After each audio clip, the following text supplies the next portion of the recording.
अविनाशचे मामा आधी bank of इंडियामध्ये नागपूर शाखेत सुरक्षा रक्षक म्हणून कार्यरत होते. नागपूर हे आमच्या गावापासून खूप दूर असल्यामुळे अंतर आणि वेळेअभावी मामांनी कधी सणासुदीला किंवा धोंड्याच्या अधिक महिन्यात अविनाशला घरी बोलवले नव्हते.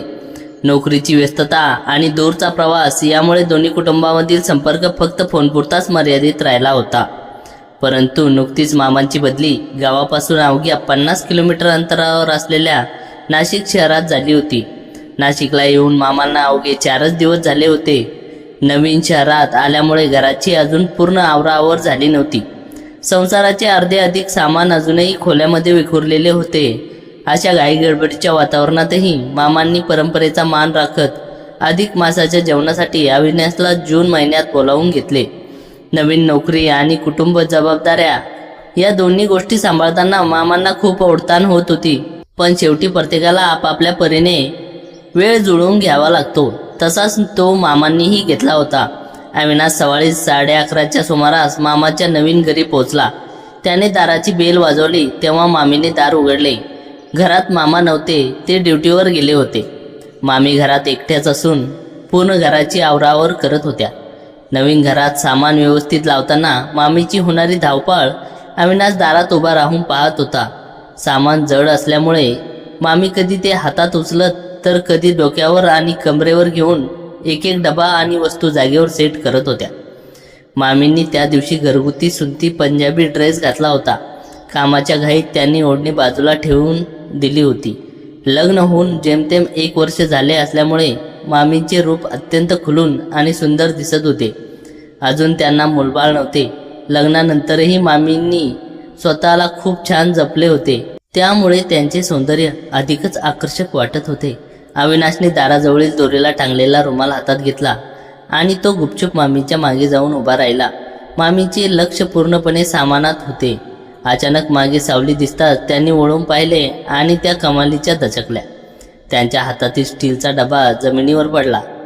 त्या छातीवर हात ठेवत म्हणाल्या, "अरे अविनाश, किती घाबरवलंस मला. असं कोणी अचानक पाठीमागे येऊन उभं राहतं का? कमीत कमी आल्यावर आवाज तरी द्यायचा ना." अविनाश हसत म्हणाला, "मामी, यालाच तर सरप्राईज म्हणतात. जर मी आधीच आवाज देऊन आलो असतो तर तू एवढी घाबरली नसतीस. बरं, आता बोलू नकोस. हा रुमाल घे आणि आधी तुझा चेहऱ्यावरचा घाम पुस. किती कष्ट करत आहेस एकटी. मला आजच्या ऐवजी 2 दिवस आधी बोलवले असते तर घरातले सर्व जड सामान लावायला तुला मदत केली असती." मामींचे केस मोकळे सुटलेले होते आणि कपाळावर घामाचे थेंब चमकत होते. त्यांनी अविनाशच्या हातातील रुमाल घेतला आणि आपला चेहरा स्वच्छ केला. मामींची ही अवस्था पाहून अविनाशने स्वतःहून घराचे सामान लावण्यास सुरुवात करायला ठरवले. मामी म्हणाल्या, "अविनाश, तू राहू दे. तू एवढ्या लांबून प्रवास करून आला आहेस, थकला असशील. तू हातपाय धुवून आराम कर." "असं कसं मामी? आपण दोघांनी मिळून काम केले तर काम लवकर संपेल. शिवाय मामा घरी येण्यापूर्वी तुला स्वयंपाकही करायचा आहे." अविनाशने विचारले. मामीने सुस्कारा सोडत म्हणाल्या, "तुझे मामा आज रात्री येणार नाहीत. ते थेट उद्या सकाळी येतील. त्यांच्या बँकेतील एका सहकार्याचे अचानक 10 दिवसाची सुट्टी घेतली आहे. त्यामुळे त्यांची ड्युटीतही तुझ्या मामांनाच करावं लागत आहे." अविनाशने उत्साहाने म्हटले, "चला तर मग उत्तमच झाले. मामा उद्या सकाळी येणार आहेत ना, तर मग आपण दोघेच मिळून काम तासाभरात संपवून टाकू. मग तुलाही थोडा वेळ आराम करता येईल." त्यानंतर दोघांनी मिळून पटापटा सामानाची आवराआवर सुरू केली. जड पेट्या सरकवणे, पुस्तकाचे कपाट लावणे ही कामे अविनाशने केली. शेवटी स्वयंपाकघरातील मोठी डबे वरच्या फाळीवर ठेवायचे बाकी होते. मामींची उंची तिथपर्यंत पोहोचत नव्हती. मामींनी स्वयंपाकघरातील टेबल मध्यभागी ओढले आणि म्हणाल्या, "अविनाश, तू या टेबलवर उभा राहा. मी खालून डबे तुझ्या हातात देते. तू ते वरच्या फळीवर व्यवस्थित ओळीत लावून ठेव." अविनाश टेबलवर चढला. मामी खाली उभ्या राहून एक एक डबा त्याच्या सुपूर्द करत होत्या. अविनाश जेव्हा डबा घेण्यासाठी खाली वाकला तेव्हा त्याचे लक्ष मामीच्या चेहऱ्याकडे आणि त्यांच्या सुंदर रूपाकडे गेले. मोकळे केस, घाम पुसल्यामुळे उजळलेला चेहरा आणि त्याच पंजाबी गुलाबी रंगाच्या ड्रेसमधील त्यांचे सौंदर्य या कौटुंबिक वातावरणात अधिकच आकर्षक वाटत होते. अविनाश काही क्षण स्तब्ध होऊन त्यांच्याकडे पाहत राहिला. सर्व डबे फळीवर ठेवून झाले तरीही अविनाश टेबलवरून खाली उतरण्याचे नाव घेत नव्हता. मामींनी त्याला हलका आवाज दिला, "अरे अविनाश, झाले ना सगळे डबे ठेवून?" आता तरी खाली उतर की संध्याकाळपर्यंत तिथेच उभं राहणार आहेस? अविनाश भानावर आला आणि टेबलवरून खाली उतरला. तो मामीच्या जवळ उभं राहून म्हणाला, मामी, घरात प्रचंड उकाडा आहे. आधी तू कूलर चालू करायला हवा होतास. तू पूर्ण घामाने भिजून गेली आहेस. मामी म्हणाल्या, एकटी काय काय करणार रे? तुझे मामा जर 2-3 दिवसाची सुट्टी घेऊन घरात थांबले असते तर सर्व काम वेळेत झाले असते. पण त्यांना माझी काळजी कुठे आहे?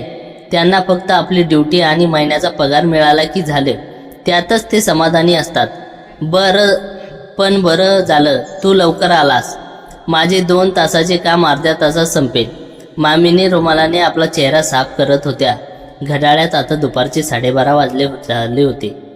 मामींनी अविनाशना सांगितले, अविनाश, तू तोपर्यंत TV लावून बस, मी पटकन आंघोळ करून येते. मामींनी हातातील रुमाल हॉलमधील टेबलवर ठेवला आणि त्या आंघोळीसाठी बाथरूममध्ये गेल्या. अविनाशने TV चालू केला आणि तो महिलांचा T20 वर्ल्ड कप सामन्याकडे हायलाईट्स पाहू लागला. साधारणतः 15 मिनिटांनंतर बाथरूममधून मामीचा आवाज आला, अविनाश, अरे गडबडीत बेडरूममध्ये बेडवर माझे कपडे विसरले, जरा आणून देतोस का? अविनाश उठला, बेडरूममध्ये जाऊन मामीचे कपडे घेतले आणि तो बाथरूमच्या दाराजवळ आला. त्याने हलका आवाज दिला, मामी, हे घे कपडे. काही क्षणातच बाथरूमचा दरवाजा थोडासा उघडला आणि मामींचा तो गोरा सुंदर हात आडोशाच्या बाहेर आला. अविनाशने कपडे त्यांच्या हातात दिले आणि दरवाजा पुन्हा बंद झाला. अविनाश क्षणभर तिथेच थांबला. मामींच्या त्या उजळ आणि सुंदर हाताचा स्पर्श आणि त्यांचे रूप त्याच्या मनात घर करून गेले. तेवढ्यात पुन्हा आतून आवाज आला, अविनाश, खुर्चीवर ठेवलेला टॉवेलही विसरले रे, तोही दे जरा. अविनाशने बाजूच्या खुर्चीवर ठेवलेला टॉवेल घेतला आणि पुन्हा आवाज दिला. मामींनी पुन्हा तसाच हात बाहेर काढून टॉवेल घेतला. अविनाश हॉलमध्ये आला, पण त्याचे मन आता पूर्णपणे बदलले होते. तो खुर्ची बाथरूमच्या दिशेने करून मामी बाहेर येण्याची वाट पाहू लागला. थोड्या वेळाने मामी बाहेर आल्या. त्यांनी ओले केस टॉवेलमध्ये गुंडाळले होते आणि निळ्या रंगाची घरगुती गाऊन घातली होती, ज्यामध्ये त्या अत्यंत सुवर्णकांत्यासारख्या चमकत होत्या. अविनाशला टीव्हीच्या उलट्या दिशेने बसलेले पाहून मामीने विचारले, अरे अविनाश, टीव्हीकडे काय आहे? तू इकडे तोंड करून का बसला आहेस? अविनाशने प्रसंगावधान राखत उत्तर दिले, मामी, मी टीव्ही पाहत बसलो की मला आजूबाजूचे काही सुचत नाही. तू आतून वारंवार वस्तू मागत होतीस, म्हणून विचार केला की तुला पुन्हा काही लागल्यास माझा आवाज लगेच तुझ्यापर्यंत पोहोचावा, म्हणून मी इकडे तोंड करून बसलो. मामी गालातल्या गालात हसल्या आणि केस वाळवण्यासाठी हेअर ड्रायर आणायला रूममध्ये गेल्या. 5 मिनिटांनी त्यांनी बाहेर आल्या आणि केसावर ड्रायर फिरवू लागल्या. कामाच्या थकव्यामुळे त्या म्हणाल्या, अविनाश, मी खूप थकले आहे रे. दुपारच्या जेवणात झटपट मॅगी बनवली तर चालेल का? अविनाश म्हणाला, मामी, तू आता काहीही बनव, पण उद्या सकाळी मामा आल्यावर मात्र मस्त चमचमीत मसालेदार भाजी आणि बेत कर. मामी हसून म्हणाल्या, हो नक्की, आधी आजचे पाहू. मामी ड्रायर ठेवण्यासाठी रूममध्ये गेल्यावर अविनाश स्वयंपाकघरात आला. त्याने कांदे आणि टोमॅटो कापायला सुरुवात केली. मामी तिथे आल्या आणि म्हणाल्या, अरे अविनाश, तू काय करतो आहेस? आण तो चाकू इकडे, मी कापते. तुला येईल का मॅगी बनवायला? अविनाश अभिमानाने म्हणाला. मामी, आज तू माझ्या आजची मॅगी खाऊन बघ, मी खूप चविष्ट बनवतो. तू फक्त माझ्या शेजारी उभे राहून मी काय करतोय ते बघ, काही चुकले तर सांग. मामी त्याच्या अगदी मागे उभ्या राहून निरीक्षण करू लागल्या. कढईत तेल गरम झाल्यावर अविनाशने त्यात कांदे टाकले. कांदे परतून घेताना घाईघाईत अविनाशचा कोपरा जोरात मागे उभ्या असलेल्या मामीच्या हाताला आणि छातीच्या वरच्या भागाला लागला. मामी वेदनेने ओरडल्या, ओ आई ग, खूप जोरात लागलं. अविनाश तात्काळ गॅस बंद केला. मामींनी पाणी पिण्यासाठी दिले आणि काळजीने म्हणाले, मामी, तू माझ्या इतकी जवळ का उभी राहिलीस? लागलं ना तुला जोरात? घरात काही मलम किंवा अपॉइंटमेंट आहे का? मामी अजून वेदनेमुळे तिथे हात फिरवत होत्या. त्या म्हणाल्या, अरे सामानाची अजून नीट आवरावर झाली नाही, मलम कुठे आहे ते शोधावे लागेल. तू आधी मॅगी बनवून घे, वेदना हळूहळू कमी होईल. अविनाशने पटापटा मॅगी बनवली आणि दोघांनी मिळून ती खाल्ली. बाहेरचे वातावरण हळूहळू बदलू लागले होते. काळे ढग दाटून आले होते आणि जून महिन्यातील पहिल्या पावसाच्या सरी कोसळण्याची चिन्ह दिसत होते. जेवण झाल्यावर मामी प्लेट्स घेऊन किचनमध्ये गेल्या. त्यांनी अविनाशला म्हणाल्या, अविनाश, मॅगी खरोखरच खूप छान झाली होती. मी जरा शेजारच्या टेलरकडे जाऊन येते. माझे काही कपडे द्यायचे आहेत. तोपर्यंत तू आराम कर. मामी हातात एक पिशवी घेऊन बाहेर पडल्या. अविनाश प्लेट्स धुवून पुन्हा टीव्ही पाहत बसला. इतक्यात नाशिकमध्ये मोसमात पहिल्याच पावसाला सुरुवात झाली. सुरुवातीला पावसाचा वेग कमी होता, पण वातावरण हळूहळू छान गारवा निर्माण झाला. टीव्हीच्या आवाजामुळे अविनाशला बाहेरून येणारा अस्पष्ट आवाज ऐकू आला नाही. पण 2-3 मिनिटांनी पुन्हा तोच आवाज आला. अविनाश, लवकर बाहेर ये ना. अविनाश भानावर आला. त्याने धावतच घराचे मुख्य दार उघडले. समोरचे दृश्य पाहून तो थक्क झाला. मामी घरासमोरील पायऱ्यावर पूर्णपणे ओल्या चिंब होऊन पाय धरून बसल्या होत्या. पाऊस त्यांच्या अंगावर पडत होता. अविनाश धावत खाली गेला आणि म्हणाला, मामी, हे काय झाले? तू पावसात भिजत इथे का बसली आहेस? मामी वेदनेने विव्हाळत म्हणाल्या, अविनाश, माझ्या पायाला खूप जोरात दुखापत झाली आहे. मला उठता येत नाहीये. अविनाशने मामीला आपल्या खांद्याचा आधार दिला आणि त्यांना हळूच उभे केले. तो त्यांना सांभाळत बेडरूममध्ये घेऊन आला आणि बेडवर बसवले. मामींनी सांगितले, पाऊस अचानक जोरात सुरू झाला म्हणून मी धावत पायऱ्या चढत होते. त्यात घाईत माझा पाय पायरीहून घसरला आणि माझ्या शरीराला पूर्ण भार त्या पायावर पडला. खूप तीव्र वेदना होत आहेत. अविनाश म्हणाला, मामी, तू काळजी करू नकोस. तू इथे आराम कर. मी पळत जाऊन जवळची मेडिकलमधून पेन रिलीफ ट्यूब घेऊन येतो. मामींनी पर्समधून पैसे काढण्याचा प्रयत्न केला, पण अविनाश म्हणाला, मामी, माझ्याकडे पैसे आहेत. तू फक्त विश्रांती घे. अविनाश 5 मिनिटात मेडिकलमधून ट्यूब आणि गरम पट्टी घेऊन परत आला. त्याने धावतच बेडरूमच्या दारापाशी पोहोचला. दाराचा पडदा बाजूला करताच त्याने पाहिले की मामी ओले झालेले कपडे बदलून दुसरा सुका गाऊन घालत होत्या. अविनाशचे लक्ष आधाराने तिची प्रायव्हसी राखत स्वतःला थोडे बाजूला केले. मामीने नवीन गाऊन घातल्यानंतर अविनाश आत आला आणि म्हणाला, मामी, आता कशी आहे प्रकृती? वेदना थोडी कमी झाली का? मामी म्हणाल्या, अविनाश, पायावर अजिबात वजन देता येत नाहीये. खूप ठणक मारते आहे. उद्या सकाळी तुझे मामा आले की त्यांच्यासोबत हॉस्पिटलला जावे लागेल. अविनाश बेडपशी बसला आणि म्हणाला, हॉस्पिटलची काही गरज पडणार नाही. घरच्या घरीच बरे वाटेल. दाखव कुठे लागलंय. मामींनी आपला पाय पलंगावर लांब केला आणि घोट्याजवळ बोटाने इशारा केला. अविनाशने मलम हातावर घेतला आणि अतिशय हळुवारपणे मामीच्या घोट्यावर आणि तळपायावर लावू लागला. मामीच्या गोऱ्या आणि नाजूक पायाला मलम लावून त्याने गरम पट्टी व्यवस्थित गुंडाळली. मामी, आता पाय हलवू नकोस आणि पायाखाली उशी ठेव, ज्यामुळे सूज येणार नाही आणि वेदना कमी होईल, अविनाशने सांगितले. संध्याकाळचे 6 वाजले होते. मामींना वेदनानाशक मलमामुळे थोडी झोप लागली होती. त्या उठल्या आणि त्यांनी आळस देत उठण्याचा प्रयत्न केला, पण त्यांना अजूनही त्रास होत होता. त्यांनी अविनाशला आवाज दिला. अविनाश रूममध्ये आला. मामी म्हणाल्या, अविनाश, मला बाथरूमपर्यंत जावे लागेल, पण चालता येत नाही. जरा मदत करशील का? अविनाशने होकार दिला. त्याने मामीचा हात आपल्या खांद्यावर ठेवला आणि दुसरा हात मामीच्या कमरेला आधार देण्यासाठी लावला. मामीच्या शरीराचा भार अविनाशवर होता. एकमेकांच्या इतक्या जवळ येण्याची त्यांची पहिलीच वेळ होती. मामींच्या शरीराच्या स्पर्शाने अविनाशच्या मनात एक वेगळीच भावना निर्माण झाली. पावसामुळे बाहेर गारवा होता, पण त्या दोघांच्या जवळीकतेमुळे वातावरण एक सुप्त उष्णता निर्माण झाली होती. मामींनी बाथरूममध्ये सोडून अविनाश बाहेर थांबला. काही वेळाने मामी फ्रेश होऊन बाहेर आल्या. अविनाशने त्यांना पुन्हा बेडवर आणून सोडले. मामी भावूक होऊन म्हणाल्या, अविनाश, माझ्यामुळे तुला खूप त्रास होतोय रे. आम्ही तुला खायला बोलवले होते आणि उलट तूच माझी सेवा करत आहेस. अविनाश हसून म्हणाला, मामी, असं काही बोलू नकोस. तू माझी मामी आहेस. एवढे करणे माझे कर्तव्य आहे. आता रात्रीच्या जेवणाची काळजी करू नकोस. मी मऊ मुगाच्या डाळीची खिचडी बनवतो. रातचे 8 वाजता अविनाश खिचडी बनवून बेडरूममध्ये मामींना जेवण दिले. स्वतः जेवण करून तो हॉलमध्ये टीव्ही पाहत बसला. रात्रीचे 9:30 झाले असतील. अचानक विजांचा कडकडाट सुरू झाला. एवढा मोठा आवाज झाला की संपूर्ण परिसरातली लाईट गेली. बाहेर मुसळधार पाऊस कोसळत होता आणि घरात पूर्ण अंधार झाला होता. तेवढ्यात बेडरूममधून मामींनी प्रचंड घाबरलेला आवाज आला. अविनाश, कुठे आहेस तू? लवकर इकडे ये ना, मला खूप भीती वाटते आहे. अविनाशने मोबाईलची टॉर्च लावली आणि तो धावत मामीच्या रूममध्ये गेला. मामी बेडवर भीतीने आक्रोशून बसल्या होत्या. मामी, घाबरू नकोस, मी आहे इथेच, अविनाश म्हणाला. मामींनी तात्काळ अविनाशचा हात आपल्या हातात घेतला. त्यांचा हात भीतीने थरथरत होता. अविनाश त्यांच्या शेजारी बेडवर बसला. 2 तास उलटून गेले. रात्रीचे 11 वाजले तरी लाईट येण्याची काहीच लक्षणे नव्हती.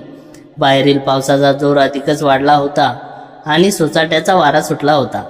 वातावरणातील गारवा खूप वाढला होता. मामींच्या हातावर उबदार स्पर्शाने अविनाशला मनातील एक भावना तीव्र झाल्या होत्या. दोघे एकमेकाच्या अगदी जवळ बसले होते. हळूहळू अविनाशलाही झोप येऊ लागली, म्हणून त्याने त्याच बेडवर एका बाजूला झोपण्याचा निर्णय घेतला. मध्यरात्री जेव्हा अविनाश गाढ झोपेत होता तेव्हा त्याला आपल्या चेहऱ्यावर कोणाचा तरी नाजूक स्पर्श जाणवला.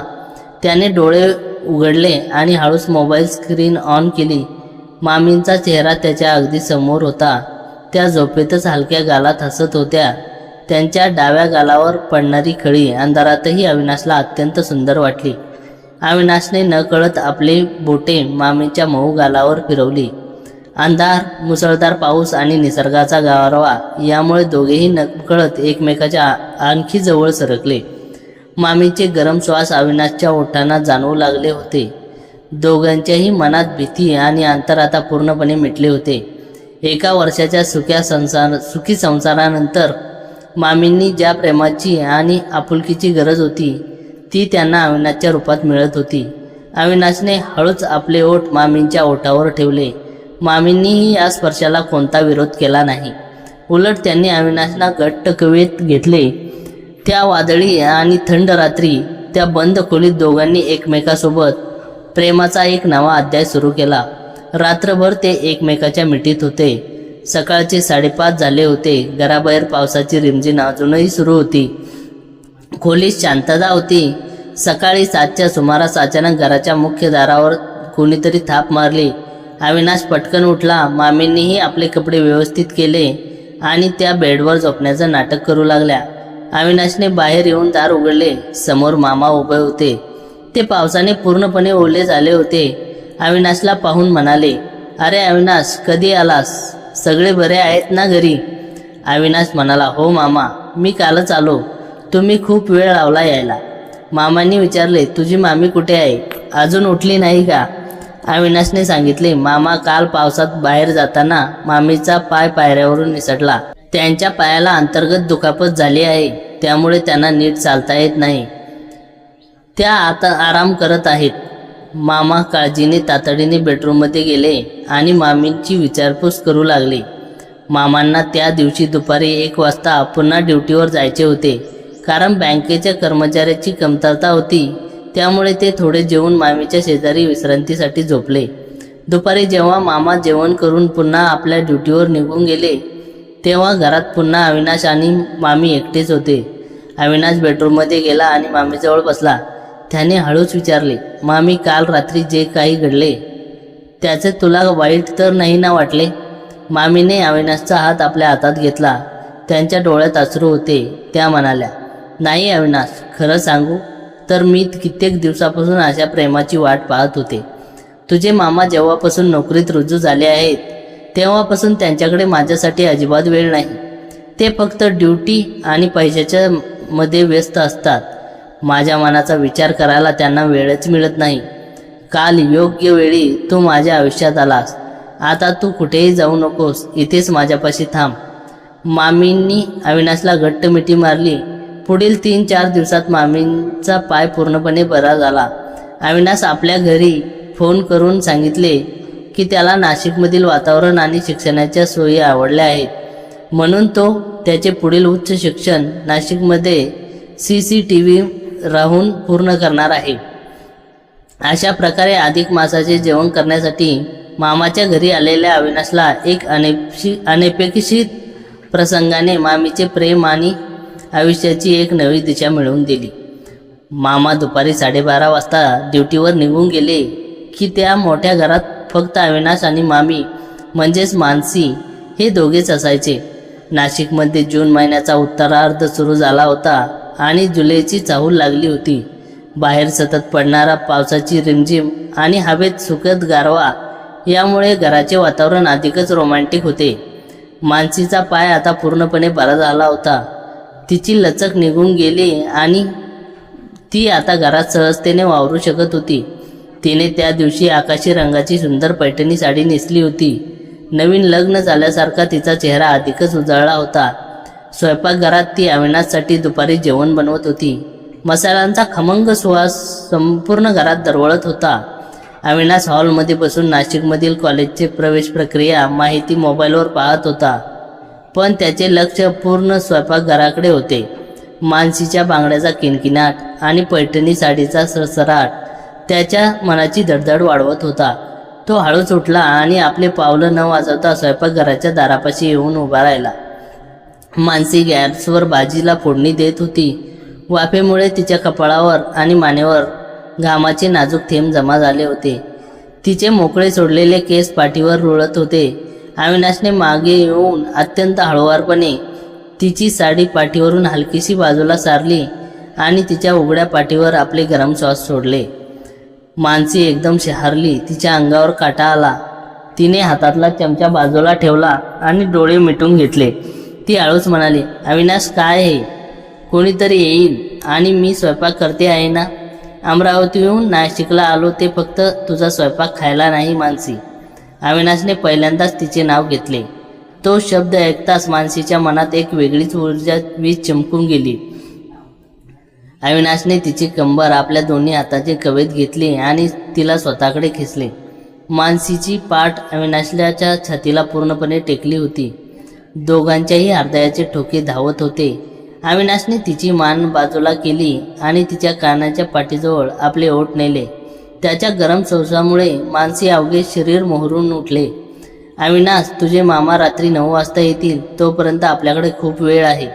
मानसी अत्यंत हळू आवाजात स्वतःला अविनाशला मिठीत सोडून देत म्हटले. अविनाशने मानसी आपल्याकडे वळवले. तिचे बोलके डोळे आणि गुलाबी ओठ पाहून तो स्वतःला रोखू शकला नाही.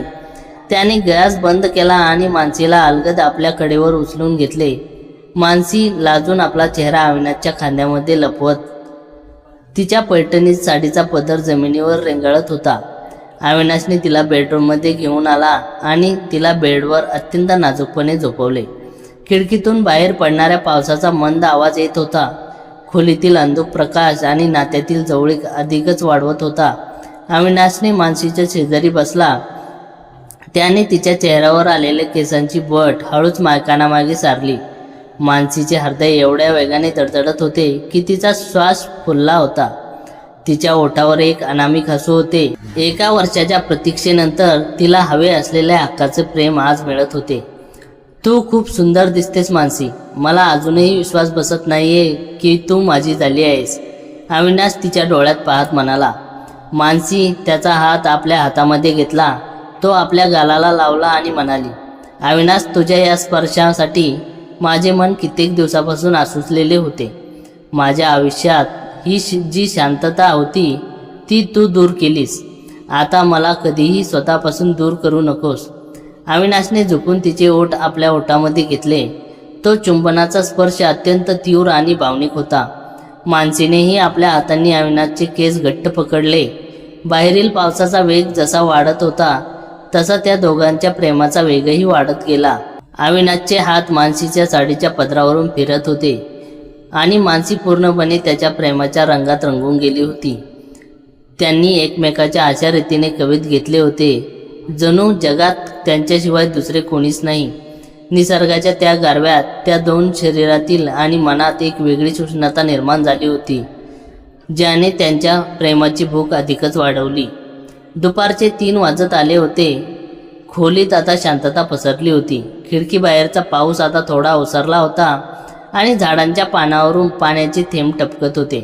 मानसी अविनाशच्या छातीवर डोके ठेवून शांतपणे झोपली होती. तिचा एक हात अविनाशच्या कमरेवर होता. अविनाश तिच्या पाठीवरून आणि केसावरून हात फिरवत होता.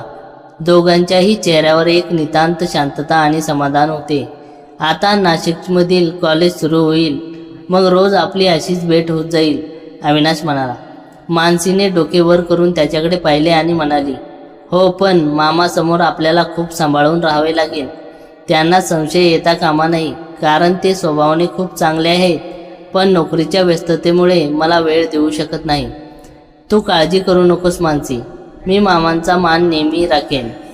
पण जेव्हा ते ड्युटीवर असतील तेव्हा तू फक्त आणि फक्त माझीच असशील.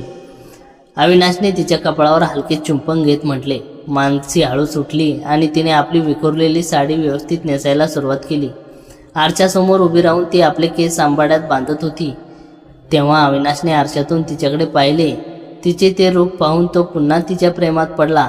मानसीने वळून पाहिले आणि हसून म्हणाली, आता उठ बरे, दुपारचे 3 वाजले आहे. आपली मॅगी आणि जेवण तसंच अर्धवट राहिले आहे. तुला भूक लागली असेल ना? मी पटकन स्वयंपाक पूर्ण करतो. अविनाश बेडवरून उठला, तिच्या जवळ गेला आणि मागून तिचे दोन्ही हात पकडून म्हणाला, भूक तर लागली आहे, पण जेवणाची नाही, तुझ्या या गोड रूपाची. मानसी लाजून स्वयंपाकघराकडे पळाली. या अधिक मासाच्या निमित्ताने सुरू झालेले हे नाते नाशिकच्या या नवीन घरात एक नवी इतिहास लिहित होते. मामाच्या नकळत अविनाशने आणि मानसीने यांच्यात प्रेमाचे घट्ट आणि न तुटणारे वळण तयार झाले होते, जे त्यांच्या पुढील आयुष्याचा प्रवास सुखकर करणार होते. दिवस जात होते आणि नाशिकमधील पाऊस अधिक गडद होत होता. जुलै महिना सुरू झाला होता. अविनाशने नाशिकमधील एका नामांकित कॉलेजमध्ये प्रवेश घेतला होता. त्यामुळे त्याच्या मामांच्या घरी राहणे आता अधिकृत झाले होते. मामांनाही आनंद होता की त्यांच्या अनुपस्थितीत मानसीला घरात कोणाची तरी सोबत आहे.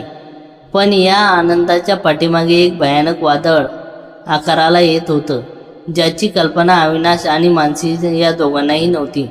नेहमीप्रमाणे मामा दुपारी 12:30 वाजता बँकेच्या ड्युटीवर निघून गेले. घराचे मुख्य दरवाजे बंद होताच अविनाश आणि मानसी यांच्यातील अंतराचे तट कोसळले. बाहेर मुसळधार पाऊस सुरू होता आणि आत बेडरूममध्ये दोघेही एकमेकाच्या मिठीत विरघळून गेले होते. खोलीत फक्त त्यांच्या श्वासाचा आणि पावसाचा आवाज येत होता. अचानक घराच्या मुख्य दाराची बेल वाजली. टिंग टॉंग. तो आवाज ऐकताच दोघेही दचकून एकमेकापासून बाजूला झाले. मानसीचा चेहरा भीतीने पांढरा फटक पडला.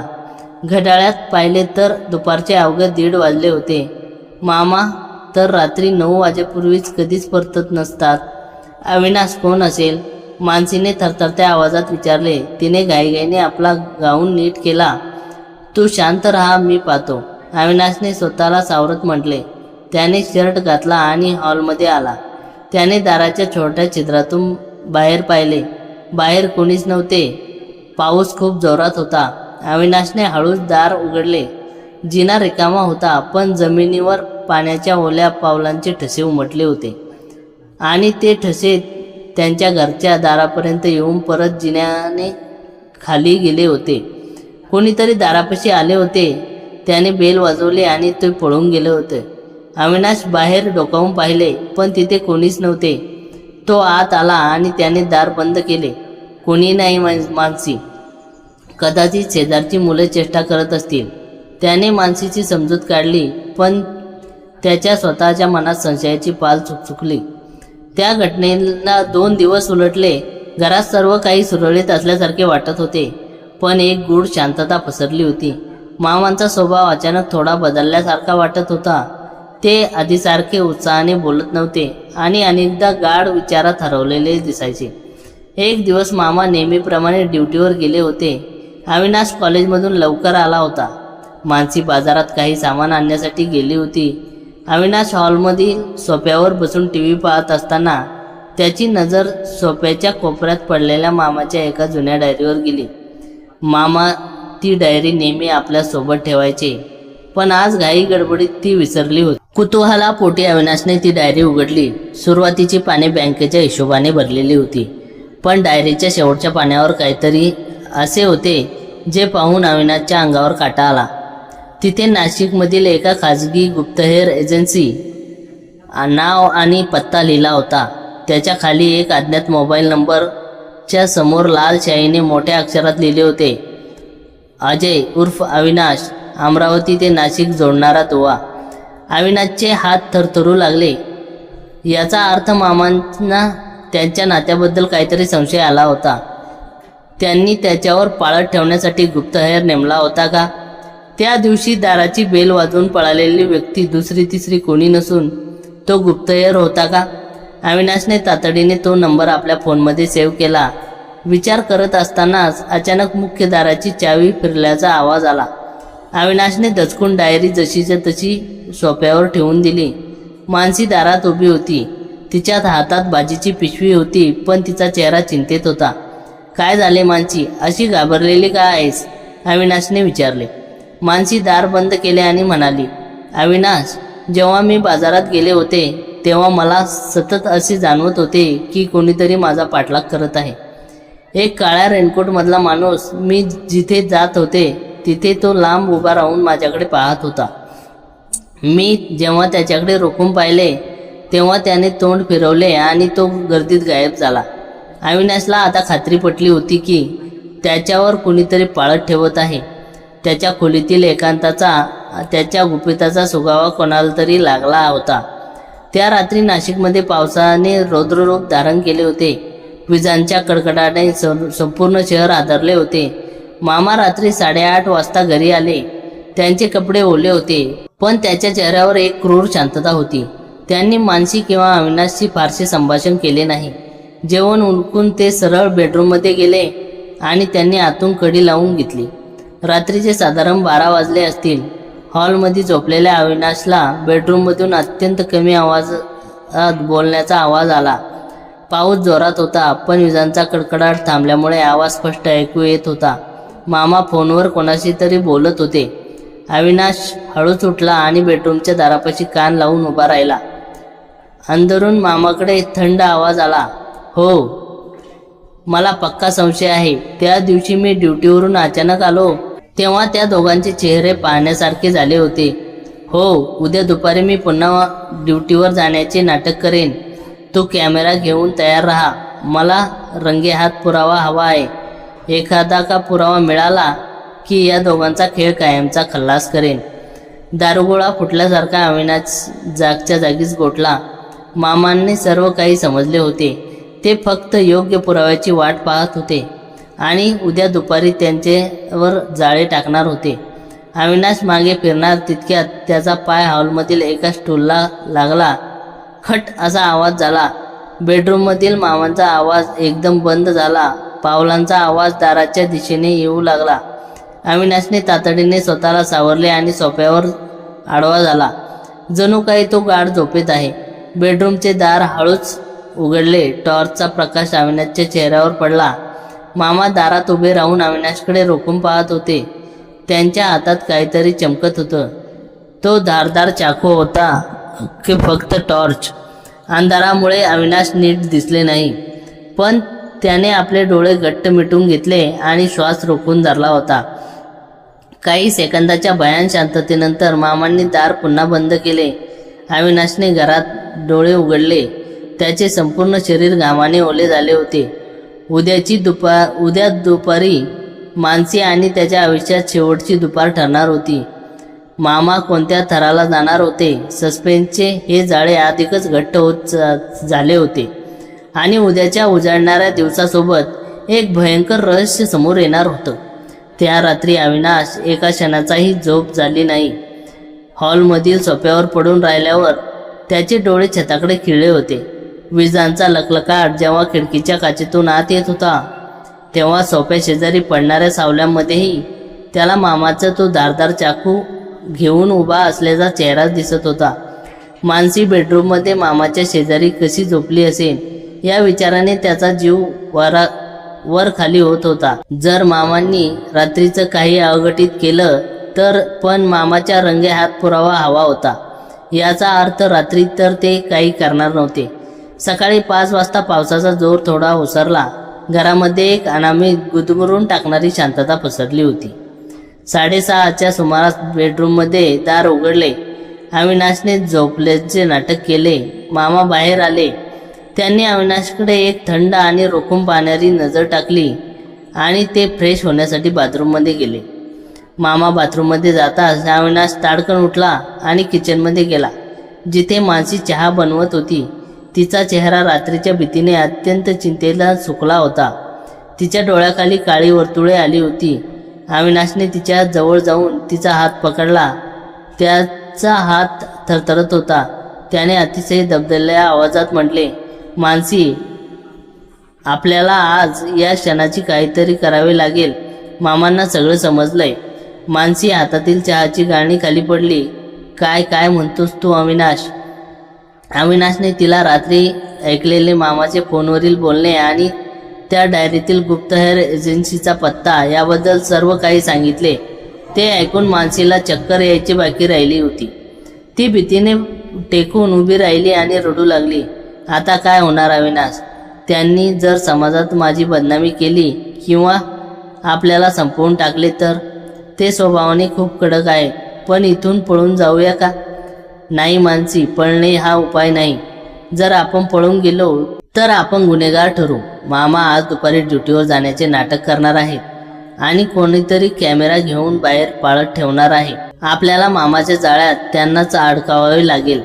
अविनाशच्या डोळ्यात आता भीतीची जागा एका वेगळ्या दार्याने घेतली होती. तेवढ्यात मामांचा बाथरूममधून बाहेर येण्याचा आवाज झाला. अविनाश तातडीने किचनमधून बाहेर पडला आणि हॉलमध्ये येऊन बसला. सकाळी चहा नाश्ता करताना घरात कोणाशी बोलत नव्हते. मामांच्या चेहऱ्यावर एक विचित्र विजयी हसू होते, जे पाहून अविनाश आणि मानसीच्या पोटात भीतीचा गोळा येत होता. दुपारचे 12 वाजले. मामा नेहमीप्रमाणे युनिफॉर्म घालून तयार झाले. त्यांनी मानसीला सांगितले, मानसी, आज बँकेत जरा जास्त काम आहे. कदाचित ऑडिट चालू होणार आहे. त्यामुळे मला यायला रात्रीचे 11-12ही वाजू शकतात. काळजी घ्या दोघांनी. त्यांच्या त्या बोलण्यात इतका खोटेपणा आणि उपरोधिकपणा होता की मानसी हो म्हणतानाही तिची जीभ अडखळत होती. मामांनी अविनाशच्या खांद्यावर हात ठेवला. तो स्पर्श एखाद्या जळत्या कोळशासारखा अविनाशला पोचला. अविनाश, कॉलेज सांभाळून कर रे बाबा. नाशिक शहर नवीन आहे तुला, असे म्हणून मामा घराबाहेर पडले. दार बंद होताच मानसीने अविनाशला घट्ट मिठी मारली आणि ती ओक्साबोक्शी रडू लागली. अविनाश, मला खूप भीती वाटते. मामा बाहेरच कुठेतरी दबा धरून बसले असणार. अविनाशने तिचे अश्रू पुसले. मानसी, शांत हो. रडण्यानेही काही होणार नाही. आता घड्याळाकडे बघ. 12:30 वाजत आले आहे. मामांनी ज्या गुप्तहेराला सांगितले आहे तो घराबाहेर किंवा शेजारच्या इमारतीच्या गच्चीवर कॅमेरा घेऊन बसला असणार. जर आपण नेहमीप्रमाणे बेडरूममध्ये गेलो आणि त्यांनी खिडकीतून फोटो काढले तर आपला खेळ संपला. मग आपण काय करायचे? मानसीने विचारले. आपण त्यांना असा पुरावा द्यायचा जो पाहून मामांचे सगळे डाव उलटे पडतील. अविनाशने मानसीच्या कानात त्याचा प्लॅन सांगायला सुरुवात केली. तो प्लॅन ऐकून मानसी डोळे मोठे झाले. पण अविनाश, हे खूप धोकादायक आहे. जर हे चुकले तर? आपल्याकडे दुसरा कोणताही मार्ग नाही मानसी. आपल्याला हे करावेच लागेल. अविनाश म्हणाला. त्यांनी ठरवल्याप्रमाणे बरोबर 1 वाजता घराच्या बेडरूमची खिडकी उघडली गेली. बाहेरून पाहणाऱ्या व्यक्तीला दिसावे अशा बेताने बेडरूमचा पडदा अंशतः बाजूला सरकवण्यात आला. घराच्या समोरील इमारतीच्या आडोशाने काळ्या रेनकोटमधील तोच संशयास्पद माणूस जो गुप्तहेर होता, कॅमेऱ्याची लांब लेन्स लावून मामाच्या बेडरूमच्या खिडकीवर निशाणा धरून बसला होता. त्याच्या मोबाईलवर मामाचा फोन सुरू होता. सर, खिडकी उघडली आहे. पडदा बाजूला झाला आहे, गुप्तहेराने फोनवर सांगितले. मामांचा आवाज पलीकडून आला. लक्ष ठेव. दोघे एकत्र दिसताच फोटो काढ. मला कोर्टात आणि तिच्या घरच्यांना दाखवायला भक्कम पुरावा पाहिजे. खिडकीच्या आत 2 सावल्या दिसू लागल्या. अविनाश आणि मानसी एकमेकांच्या अगदी जवळ उभे होते. गुप्तहेराच्या हातांचे बोटे कॅमेऱ्याच्या क्लिकवर बटनावर सळसळू लागली. आता अविनाश मानसीच्या खांद्यावर हात ठेवला होता. मानसी खाली वाकली होती आणि अविनाश तिच्या पाठीवर काहीतरी करत क्लिक क्लिक क्लिक. गुप्तहेराने एकामागून एक 10-12 फोटो काढले. काय झाले सर? पुरावा मिळाला आहे. दोघांनाही अत्यंत आक्षेपार्ह स्थितीत बेडरूममध्ये एकत्र आहोत, गुप्तहेराने आनंदीत सांगितले. मी 5 मिनिटात तिथे पोहोचतोय. तू दारापाशी ये. मामांनी फोन ठेवला. अवघ्या 5 मिनिटात मामा इमारतीचा जिना चढून धावत वर आले. त्यांच्यासोबत तो गुप्तहेरही होता, ज्याच्या हातात कॅमेरा होता. मामांचा चेहरा क्रोधाने लाल झाला होता. आज ते मानसी आणि अविनाशला रंगेहात पकडून त्यांचा कायमचा काटा काढणार होते. मामांनी खिशातून घराची दुसरी चावी काढली आणि अत्यंत सावधपणे दाराच्या कुलपात फिरवली. कचक दार उघडले. मामा आणि गुप्तहेर वादळासारखे घरात घुसले आणि सरळ बेडरूमच्या दिशेने धावले. मानसी, अविनाश, मामा जोरातने ओरडले आणि त्यांनी बेडरूमचे दार जोरात ढकलले. पण आत जे दृश्य होतं ते पाहून मामाच्या हातातील ताकद निघून गेली. गुप्तहेरही कॅमेरा धरून थिजून उभा राहिला. बेडरूममध्ये कोणताही रोमांस नव्हता. मानसी बेडवर पालथी झोपली होती आणि तिच्या पाठीवर व कमरेवर पेन रिलीफ बाम लावलेला होता. अविनाशच्या एका हातात मलमाची बाटली होती आणि दुसऱ्या हातात तो तिच्या पाठीवर वैद्यकीय पद्धतीने मालिश करत होता. कारण कालच्या अपघातामुळे मानसीच्या पाठीचे स्नायू प्रचंड ताणले होते आणि तिला वेदना होत होत्या. खोलीत कपडे विखुरलेले नव्हते किंवा कोणताही आक्षेपार्ह वातावरण नव्हतं. ते तिथे फक्त एका आजारी मामीची सेवा करणारा बाचा दिसत होता. मामा, तुम्ही या वेळेस? अविनाशने अत्यंत बाबडेपणाचा आव आणत विचारले. मानसीने हळूच वेदनेचे विव्हाळीत डोके वर केले आणि म्हणाले, अहो, तुम्ही ड्युटीवरून परत आलात?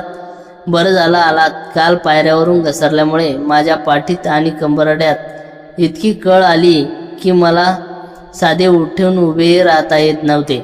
अविनाशला कॉलेजला जायचे होते, पण माझी ही अवस्था पाहून तो मलम लावून द्यायला थांबला.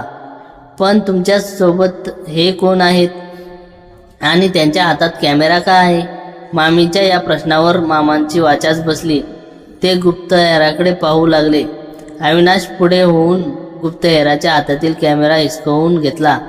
थांबा, हा माणूस 2 दिवसापासून आमच्यावर पाळत ठेवतोय.